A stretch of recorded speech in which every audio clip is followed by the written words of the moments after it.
Welcome to my channel, my dear friends, my dear students. Today we are going to learn about the chapter of 11th class, The Portrait of a Lady.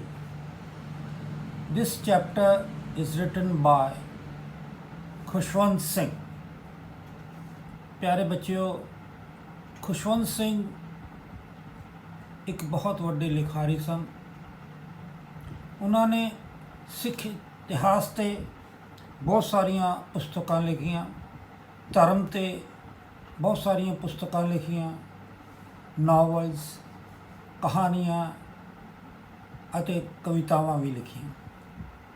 ਪਿਆਰੇ ਬੱਚਿਓ, ਉਹਨਾਂ ਨੇ ਬਹੁਤ ਸਾਰੇ ਉਰਦੂ ਦੀਆਂ ਕਿਤਾਬਾਂ ਦਾ ਉਲਥਾ ਕੀਤਾ ਅਤੇ ਉਹਨਾਂ ਦੇ ਦੋ ਨਾਵਲਸ ਜਿਹੜੇ ਨੇ ਉਹ ਬਹੁਤ ਮਸ਼ਹੂਰ ਨੇ, train to Pakistan and I shall not hear the Nightingale.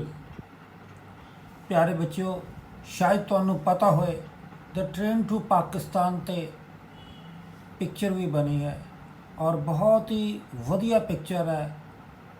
Bharat की वंड तुहानू पता है 1947 में हुई सी, उस ते आधारित है।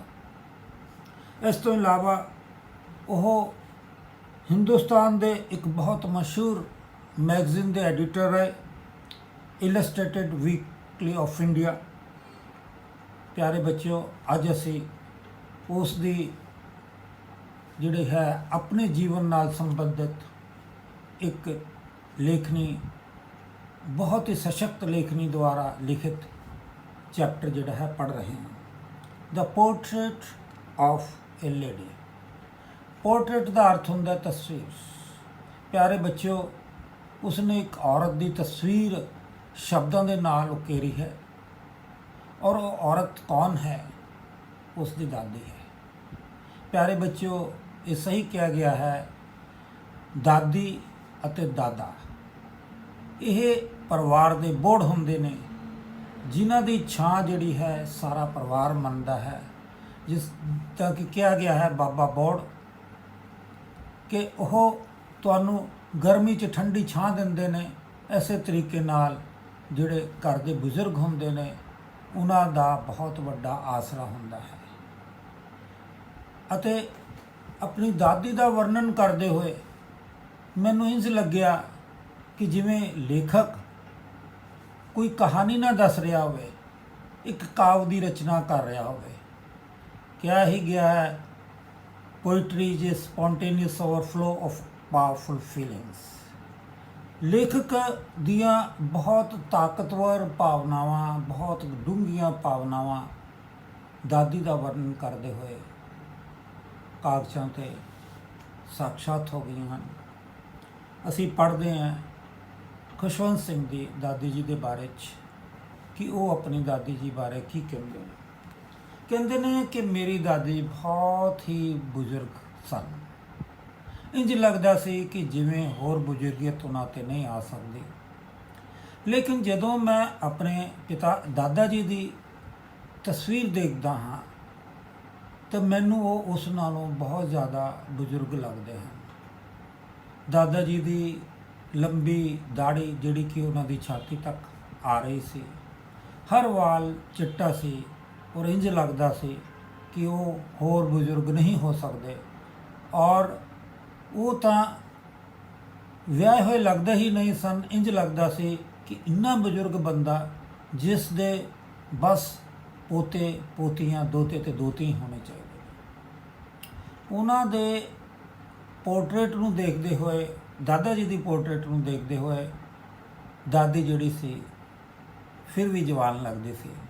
लेकिन वो कहते ने कि वो बुजुर्ग सी, उन्होंने कुब पिया होया सी, वो एक सोटी के सहारे चलते सन। उन्हां दे हत्थ दे विच एक माला रहिंदी सी, जिस माला नूं वो वाहिगुरू की इबादत दे विच हमेशा फेरते रहंदे सन। वो सफ़ेद कपड़े पाते सन और चिट्टे कपड़ियां दे विच वो कहंदे है कि वो इस तरह लगते सी कि जिस तरीके दे नाल किसी पहाड़ ते बर्फ़ पई होवे तो एक बहुत खूबसूरत दिलकश नज़ारा पेश कर रहे हो। कवि ਉਸਦੇ ਇਸ ਵਰਣਨ ਨੂੰ ਕੁਛ ਇਸ ਤਰੀਕੇ ਨਾਲ ਲਫ਼ਜ਼ਾਂ ਵਿੱਚ ਪਰੋਂਦੇ ਹਨ। I am reading it for you. She was like winter landscape in the mountains, an expanse of pure white serenity, breathing peace and contentment. ਉਸ ਦੇ ਸਾਹਾਂ ਦੇ ਵਿੱਚ ਇੱਕ ਸ਼ਾਂਤੀ ਸੀ, ਇੱਕ ਸੰਤੁਸ਼ਟੀ ਸੀ ਤੇ she was winter landscape in the mountains। ਤੇ ਪਿਆਰੇ ਬੱਚਿਓ, ਉਸ ਦੇ ਦਿੱਖ ਦਾ ਵਰਣਨ ਕਰਦੇ ਹੋਏ ਵੀ ਲੇਖਕ ਜਿਹੜਾ ਹੈ ਇੱਕ ਕਵੀ ਮਾਨਿਤ ਹੋ ਜਾਂਦਾ ਹੈ। She had always been short and fat and slightly bent. Her face was crisscross of wrinkles running from everywhere to everywhere. ਉਸ ਦੇ ਚਿਹਰੇ ਤੇ ਝੁਰੀਆਂ ਪਈਆਂ ਹੋਈਆਂ ਸਨ, ਉਹ ਥੋੜੀ ਜਿਹੀ ਕੁੱਬ ਨਿਕਲਿਆ ਹੋਇਆ ਸੀ, ਕੁਛ ਮੋਟੀ ਸੀ ਔਰ ਛੋਟੇ ਕੱਦ ਦੀ ਸੀ। ਇਸ ਤਰੀਕੇ ਦਾ ਵਰਣਨ ਲੇਖਕ ਜਿਹੜਾ ਹੈ ਆਪਣੀ ਦਾਦੀ ਜੀ ਦਾ ਕਰਦਾ ਹੈ। ਤੇ ਉਸ ਤੋਂ ਬਾਅਦ ਉਹ ਲਿਖਦੇ ਹਨ ਕਿ ਮੈਂ ਔਰ ਮੇਰੇ ਦਾਦੀ ਜੀ ਦਾ ਇੱਕ ਰਿਸ਼ਤਾ ਹੋਰ ਗਹਿਰਾ ਹੋ ਗਿਆ ਕਿ ਮੇਰੇ ਮਾਤਾ ਪਿਤਾ ਜੀ ਨੇ ਮੈਨੂੰ ਪਿੰਡ ਦੇ ਵਿੱਚ ਉਹਨਾਂ ਦੇ ਕੋਲ ਛੱਡ ਦਿੱਤਾ ਅਤੇ ਖੁਦ ਸ਼ਹਿਰ ਦੇ ਵਿੱਚ ਸੈਟਲ ਹੋਣ ਲਈ ਚਲੇ ਗਏ ਔਰ 24 ਘੰਟੇ ਮੈਂ ਆਪਣੀ ਦਾਦੀ ਦੇ ਨਾਲ ਰਹਿਣ ਲੱਗ ਪਿਆ। ਮੈਂ ਉਸ ਵੇਲੇ ਬਹੁਤ ਛੋਟਾ ਬੱਚਾ ਸੀ, ਸਕੂਲ ਜਾਣਾ ਸ਼ੁਰੂ ਕੀਤਾ ਸੀ। ਉਹ ਮੈਨੂੰ ਸਵੇਰੇ ਜਗਾਉਂਦੇ ਸਨ, ਮੈਨੂੰ ਨੁਆਉਂਦੇ ਧੁਆਉਂਦੇ ਸਨ, ਲੇਕਿਨ ਜਦੋਂ ਉਹ ਮੈਨੂੰ ਨੁਆਉਂਦੇ ਧੁਆਉਂਦੇ ਸਨ ਔਰ ਤਿਆਰ ਕਰਦੇ ਸਨ ਸਕੂਲ ਲਈ, ਉਹਨਾਂ ਦੇ ਮੁੱਖ ਵਿੱਚੋਂ ਹਮੇਸ਼ਾ ਪਾਠ ਦੀ ਬਾਣੀ ਦੀ ਆਵਾਜ਼ ਹੌਲੀ ਹੌਲੀ ਸੁਣਦੀ ਰਹਿੰਦੀ ਸੀ। ਸ਼ਾਇਦ ਉਹ ਇਹ ਸੋਚਦੇ ਸਨ ਕਿ ਜਿਹੜਾ ਪਾਠ ਔਰ ਰੱਬ ਦੀ ਇਬਾਦਤ ਮੈਂ ਕਰ ਰਹੀ ਹਾਂ ਉਸ ਨੂੰ ਖੁਸ਼ਵੰਤ ਸਿੰਘ ਹੌਲੀ ਹੌਲੀ ਸਿੱਖ ਜਾਣਗੇ ਔਰ ਜ਼ਬਾਨੀ ਯਾਦ ਕਰ ਜਾਣਗੇ। ਪਰ ਲੇਖਕ ਕਹਿੰਦਾ ਹੈ ਕਿ ਅਜਿਹਾ ਕਦੇ ਨਹੀਂ ਹੋਇਆ। ਜਦੋਂ ਉਹ ਸਕੂਲ ਜਾਂਦੇ ਸਨ ਤੇ ਉਸਦੇ ਦਾਦੀ ਜੀ ਉਸ ਨੂੰ ਸਕੂਲ ਛੱਡਣ ਲਈ ਜਾਂਦੇ ਸਨ, ਆਪਣੇ ਹੱਥ ਦੇ ਵਿੱਚ ਰਾਤ ਦੀ ਬਾਸੀ ਰੋਟੀ ਲੈ ਲੈਂਦੇ ਸਨ। ਅਸਲ ਦੇ ਵਿੱਚ ਲੇਖਕ ਦਾ ਸਕੂਲ ਉਸ ਗੁਰਦੁਆਰੇ ਵਿੱਚ ਸੀ, ਮੰਦਿਰ ਵਿੱਚ ਸੀ, ਜਿੱਥੇ ਕਿ ਉਸ ਦੀ ਦਾਦੀ ਜਾਇਆ ਕਰਦੀ ਸੀ। ਉਹ ਲੇਖਕ ਨੂੰ ਸਕੂਲ ਵਿੱਚ ਛੱਡ ਦਿੰਦੀ ਅਤੇ ਖੁਦ ਗੁਰਦੁਆਰੇ ਵਿੱਚ ਪਾਠ ਕਰਨ ਲੱਗ ਜਾਂਦੀ, ਆਪਣੀ ਹਾਜ਼ਰੀ ਵਾਹਿਗੁਰੂ ਨੂੰ ਲਵਾ ਦਿੰਦੀ। ਤੇ ਜਦੋਂ ਸਕੂਲ ਖਤਮ ਹੋ ਜਾਂਦਾ ਉਦੋਂ ਤੱਕ ਉਹ ਗੁਰਦੁਆਰੇ ਵਿੱਚ ਹੀ ਪੂਜਾ ਪਾਠ ਕਰਦੇ ਰਹਿੰਦੇ ਅਤੇ ਇਕੱਠੇ ਹੀ ਵਾਪਸ ਘਰ ਨੂੰ ਆਉਂਦੇ। ਜਦੋਂ ਵਾਪਸ ਘਰ ਆਉਂਦੇ ਤਾਂ ਰਸਤੇ ਵਿੱਚ ਅਵਾਰਾ ਕੁੱਤੇ ਮਿਲਦੇ, ਦਾਦੀ ਜੀ ਉਹਨਾਂ ਨੂੰ ਰੋਟੀ ਦਿੰਦੀ। ਕੁੱਤੇ ਜਿਹੜੇ ਨੇ ਇੱਕ ਦੂਜੇ ਨਾਲ ਰੋਟੀ ਨੂੰ ਖਾਣ ਦੇ ਵਾਸਤੇ ਝਗੜਦੇ, ਇੱਕ ਦੂਜੇ 'ਤੇ ਗੁਰਰਾਉਂਦੇ ਤੇ ਕਹਿੰਦੇ ਕਿ ਉਹ ਜਿਹੜਾ ਸੀਨ ਸੀ ਮੈਨੂੰ ਬਹੁਤ ਦਿਲਕਸ਼ ਨਜ਼ਰ ਆਉਂਦਾ ਸੀ। ਸਮਾਂ ਬੀਤਦਾ ਗਿਆ, ਲੇਖਕ ਵੱਡਾ ਹੋ ਗਿਆ, ਉਸਨੇ ਸ਼ਹਿਰ ਵਿੱਚ ਚਲੇ ਗਿਆ। ਉੱਥੇ ਲੇਖਕ ਨੂੰ ਪੜ੍ਹਨ ਦੇ ਵਾਸਤੇ ਘਰ ਦੇ ਵਿੱਚ ਇੱਕ ਵੱਖਰਾ ਕਮਰਾ ਦੇ ਦਿੱਤਾ ਗਿਆ ਤੇ ਉਹ ਇਹ ਕਹਿੰਦਾ ਹੈ ਕਿ ਦਾਦੀ ਜੀ ਦੇ ਨਾਲ ਮੇਰਾ ਜਿਹੜਾ ਨਾਲ ਰਹਿਣ ਦਾ ਇੱਕ ਕਮਰੇ ਤੇ ਵਿੱਚ ਰਹਿਣ ਦਾ ਰਿਸ਼ਤਾ ਟੁੱਟ ਗਿਆ, ਲੇਕਿਨ ਫਿਰ ਵੀ ਉਹਨਾਂ ਦੇ ਨਾਲ ਮੇਰਾ ਇੱਕ ਅਟੁੱਟ ਰਿਸ਼ਤਾ ਬਣਿਆ ਰਿਹਾ। ਮੈਂ ਪੜ੍ਹਨ ਲਈ ਵਿਸ਼ਵ ਵਿਦਿਆਲੇ ਵਿੱਚ ਚਲੇ ਗਿਆ। ਉੱਥੇ ਅਸੀਂ ਆਪਣੀ ਵਿੱਦਿਆ ਪ੍ਰਾਪਤ ਕੀਤੀ। ਮੇਰੇ ਅਤੇ ਲੜਕੀਆਂ ਦੇ ਵਿਚਕਾਰ ਕੁਝ ਫਰੈਂਡਸ਼ਿਪਸ ਵੀ ਹੁੰਦੀ ਸੀ। ਉਹ ਦਾਦੀ ਜੀ ਅਕਸਰ ਮੈਨੂੰ ਪੁੱਛਿਆ ਕਰਦੇ ਸਨ ਕਿ ਤੁਹਾਨੂੰ ਕੀ ਪੜ੍ਹਾਉਂਦੇ ਨੇ, ਤੇ ਜਦੋਂ ਮੈਂ ਆਪਣੇ ਵਿਸ਼ਿਆਂ ਬਾਰੇ ਦੱਸਦਾ ਤਾਂ ਉਹਨਾਂ ਨੂੰ ਉਸ ਬਾਰੇ ਕੋਈ ਖਾਸ ਜਾਣਕਾਰੀ ਨਹੀਂ ਹੁੰਦੀ ਸੀ ਤੇ ਉਹ ਸੋਚਦੇ ਸਨ ਕਿ ਜੇਕਰ ਧਾਰਮਿਕ ਸਿੱਖਿਆ ਨਹੀਂ ਦੇ ਰਹੇ ਤੇ ਸਿੱਖਿਆ ਕੈਸੀ ਹੈ। ਪਿਆਰੇ ਬੱਚਿਓ, ਉਸ ਤੋਂ ਬਾਅਦ ਲੇਖਕ ਵਿਦੇਸ਼ ਦੇ ਵਿੱਚ ਚਲੇ ਗਿਆ ਅਤੇ ਜਦੋਂ ਵਿਦੇਸ਼ ਜਾਣ ਲੱਗਿਆ ਤਾਂ ਉਸ ਦੀ ਦਾਦੀ ਜੀ ਉਸ ਨੂੰ ਛੱਡਣ ਲਈ ਆਏ to say him farewell and to express her feelings and prayers for the success of the author. ਲੇਖਕ ਨੂੰ ਆਪਣੀ ਦੁਆਵਾਂ ਦੇਣ ਦੇ ਵਾਸਤੇ ਦਾਦੀ ਉਸ ਨੂੰ ਛੱਡਣ ਲਈ ਆਈ ਤੇ ਲੇਖਕ ਕਹਿੰਦਾ ਹੈ ਮੈਨੂੰ ਇੰਝ ਲੱਗਦਾ ਸੀ ਕਿ ਸ਼ਾਇਦ ਇਹ ਸਾਡੀ ਆਖਰੀ ਮੁਲਾਕਾਤ ਹੋਵੇਗੀ ਤੇ ਕਿਉਂਕਿ ਦਾਦੀ ਜੀ ਬਹੁਤ ਬਜ਼ੁਰਗ ਸਨ ਤੇ ਲੇਖਕ 5 ਸਾਲ ਲਈ ਵਿਦੇਸ਼ 'ਚ ਪੜ੍ਹਨ ਲਈ ਜਾ ਰਹੇ ਸਨ ਤੇ ਮੈਂ ਇੱਥੇ ਜਿਹੜੀ ਸ਼ਬਦਾਵਲੀ ਉਹਨਾਂ ਨੇ ਇਸਤੇਮਾਲ ਕੀਤੀ ਹੈ ਭਾਵਨਾ ਦੇ ਆਪਣੇ ਭਾਵਨਾ ਦੀਆਂ ਗਹਿਰਾਈਆਂ ਦੇ ਨਾਲ ਉਹ ਤੁਹਾਨੂੰ ਪੜ੍ਹ ਕੇ ਸੁਣਾਵਾਂਗਾ। Her fingers were busy telling the weeds of her rosary. Silently she kissed my forehead, and when I left, I cherished the moist imprint. This word is most touching. When I left, I cherished the moist imprint as perhaps the last sign of any physical contact between us. Last sign of physical contact. मैं सोचता सी कि ਇਹ ਆਖਰੀ ਸਾਡੀ ਮੁਲਾਕਾਤ ਹੈ। ਇਹ ਜਿਹੜਾ ਉਸਨੇ ਆਪਣੇ ਪਿਆਰ ਦਾ ਜਿਹੜਾ ਹੈ ਮੇਰੇ ਚਿਹਰੇ ਤੇ ਮੇਰੇ ਗੱਲਾਂ ਤੇ ਚੁੰਬਨ ਕੀਤਾ ਹੈ ਦਾਦੀ ਚੁੰਬਨ ਉਹ ਸ਼ਾਇਦ ਆਖਰੀ ਹੈ। ਬੱਚਿਓ ਵਾਕਈ ਹੀ ਲੇਖਕ ਜਿਹੜਾ ਹੈ ਆਪਣੀ ਦਾਦੀ ਦੇ ਜੀਵਨ ਦਾ ਦਾਦੀ ਦੇ ਨਾਲ ਉਹਦੇ ਸੰਬੰਧ ਦਾ ਜਿਹੜਾ ਵਰਣਨ ਕਰ ਰਿਹਾ ਹੈ ਉਹ ਬੇਜੋੜ ਹੈ। ਬੱਚਿਓ ਲੇਖਕ ਪੜ੍ਹਾਈ ਕਰਨ ਤੋਂ ਬਾਅਦ 5 ਸਾਲ ਤੋਂ ਬਾਅਦ ਵਾਪਸ ਆ ਗਿਆ।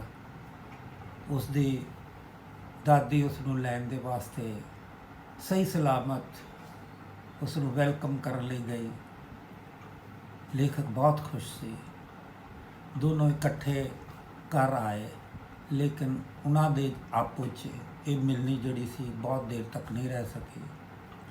ਦਾਦੀ ਜੀ ਨੂੰ ਇੱਕ ਹਲਕਾ ਜਿਹਾ ਬੁਖਾਰ ਹੋ ਗਿਆ। ਡਾਕਟਰ ਲੋਕ ਇੱਕ ਸੋਚਦੇ ਸਨ ਕਿ ਸ਼ਾਇਦ ਇਟ ਵਿਲ ਗੋ ਇਹ ਚਲੇ ਜਾਏਗਾ ਲੇਕਿਨ ਨਹੀਂ ਬੁਖਾਰ ਜਿਹੜਾ ਹੈ ਉਹ ਵੱਧਦਾ ਗਿਆ।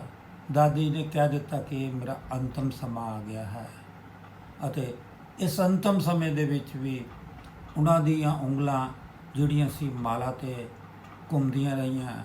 ਉਹ ਰੱਬ ਦੀ ਪ੍ਰਾਰਥਨਾ ਕਰਦੇ ਰਹੇ। ਅਖੀਰ ਦੇ ਵਿੱਚ ਉਹਨਾਂ ਨੇ ਆਪਣੇ ਸਵਾਸ ਤਿਆਗ ਦਿੱਤੇ। ਪਿਆਰੇ ਬੱਚਿਓ ਸ਼ਹਿਰ ਵਿੱਚ ਆ ਕੇ ਦਾਦੀ ਪਹਿਲੇ ਉਹ ਕੁੱਤਿਆਂ ਨੂੰ ਰੋਟੀ ਖਿਲਾਉਂਦੀ ਸੀ। ਪਿੰਡ ਜਦੋਂ ਰਹਿੰਦੀ ਸੀ ਸ਼ਹਿਰ ਆ ਕੇ ਉਸਨੇ ਵਿਹੜੇ ਦੇ ਵਿੱਚ ਚਿੜੀਆਂ ਨੂੰ ਪੰਛੀਆਂ ਨੂੰ ਚੋਗਾ ਦੇਣਾ ਸ਼ੁਰੂ ਕਰ ਦਿੱਤਾ ਰੋਟੀ ਖਿਲਾਉਣੀ ਸ਼ੁਰੂ ਕਰ ਦਿੱਤੀ। ਅਤੇ ਜਦੋਂ ਉਹਨਾਂ ਦੀ ਡੈਥ ਹੋਈ ਜਦੋਂ ਉਹਨਾਂ ਨੇ ਆਪਣੇ ਸਵਾਸ ਤਿਆਗੇ ਅਤੇ ਚਿੜੀਆਂ ਆ ਕੇ ਵਿਹੜੇ ਵਿੱਚ ਚਹਿਚਹਾਉਣ ਲੱਗ ਪਈਆਂ। ਲੇਖਕ ਦੇ ਮਾਤਾ ਨੇ ਸੋਚਿਆ ਕਿ ਸ਼ਾਇਦ ਇਹ ਰੋਟੀ ਲਈ ਆਈਆਂ ਨੇ। ਉਹਨਾਂ ਨੇ ਰੋਟੀ ਪਾਈ ਲੇਕਿਨ ਕਿਸੇ ਵੀ ਚਿੜੀ ਨੇ ਕੋਈ ਰੋਟੀ ਨਹੀਂ ਖਾਧੀ ਅਤੇ ਬਿਨਾਂ ਰੋਟੀ ਖਾਧੇ ਹੀ ਚਲੇ ਗਏ। ਲੇਖਕ ਇੱਥੇ ਕਹਿੰਦਾ ਹੈ ਕਿ ਦਾਦੀ ਮੇਰੀ ਇੱਕ ਸਖਾ ਸੀ ਇੱਕ ਮਿੱਤਰ ਸੀ। ਔਰ ਵਾਕਈ ਬੱਚਿਓ ਜਿਸ ਸੰਬੰਧ ਦੇ ਵਿੱਚ ਮੈਤਰੀ ਭਾਵ ਆ ਜਾਂਦਾ ਹੈ ਅਤੇ ਮੈਤਰੀ ਭਾਵ ਮਿੱਤਰ ਜਿਹੜਾ ਹੈ ਇੱਕ ਇਤਰ ਦੀ ਖੁਸ਼ਬੂ ਦਿੰਦਾ ਹੈ ਔਰ ਉਹ ਖੁਸ਼ਬੂ ਸਿਰਫ 2 ਬੰਦਿਆਂ ਨੂੰ ਹੀ ਨਹੀਂ ਪ੍ਰਭਾਵਿਤ ਕਰਦੀ ਸੁਗੰਧਿਤ ਕਰਦੀ ਉਹ ਸਾਰੇ ਦੇ ਸਾਰੇ ਘਰ ਦੇ ਵਿਹੜੇ ਨੂੰ ਅਤੇ ਸਮਾਜ ਦੇ ਵਿਹੜੇ ਨੂੰ ਸੁਗੰਧਿਤ ਕਰ ਦਿੰਦੀ ਹੈ ਸੁਗੰਧ ਦੇ ਨਾਲ ਭਰ ਦਿੰਦੀ ਹੈ ਖੁਸ਼ਬੂ ਦੇ ਨਾਲ ਭਰ ਦਿੰਦੀ ਹੈ।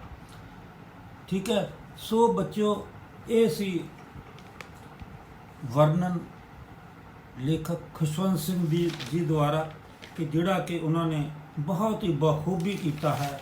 ਔਰ ਬੱਚਿਓ ਇਹ ਕਿਹਾ ਵੀ ਗਿਆ ਹੈ ਔਰ ਲੇਖਕ ਵੀ ਇਸ ਚੀਜ਼ ਨੂੰ ਬਹੁਤ ਗਹਿਰਾਈ ਦੇ ਨਾਲ ਸੋਚਦਾ ਹੈ। ਕੀ ਕਿਹਾ ਗਿਆ ਹੈ what the mother sings to the cradle, what the mother sings to the cradle goes all the way down to the coffin। ਵਾਕਈ ਹੀ ਖੁਸ਼ਵੰਤ ਸਿੰਘ ਇੱਕ ਐਸੇ ਮਹਾਨ ਸ਼ਖਸੀਅਤ ਹਨ ਜਿਸ 'ਤੇ ਉਸਦੀ ਦਾਦੀ ਦੀ ਦਿੱਖ ਦਾ, ਦਾਦੀ ਦੀ ਪਰਸਨੈਲਿਟੀ ਦਾ ਜਿਹੜਾ ਹੈ ਪ੍ਰਭਾਵ ਦਿਖਦਾ ਹੈ, ਔਰ ਉਸ ਤੋਂ ਹੀ ਅਸੀਂ ਉਸਦੀ ਦਾਦੀ ਦੀ ਮਹਾਨਤਾ ਬਾਰੇ ਸੋਚ ਸਕਦੇ ਹਾਂ। Thank you very much, so nice of you. ਪਿਆਰੇ ਬੱਚਿਓ, ਤੁਸੀਂ ਮੇਰਾ ਇਹ ਚੈਪਟਰ ਜਿਹੜਾ ਹੈ, ਜੋ ਮੈਂ ਐਕਸਪਲੇਨੇਸ਼ਨ ਕੀਤੀ ਹੈ, ਵਰਣਨ ਕੀਤਾ ਹੈ, ਇਸ ਨੂੰ ਅਵਸ਼ ਹੀ ਜਿਹੜਾ ਹੈ ਪਸੰਦ ਕੀਤਾ ਹੋਏਗਾ।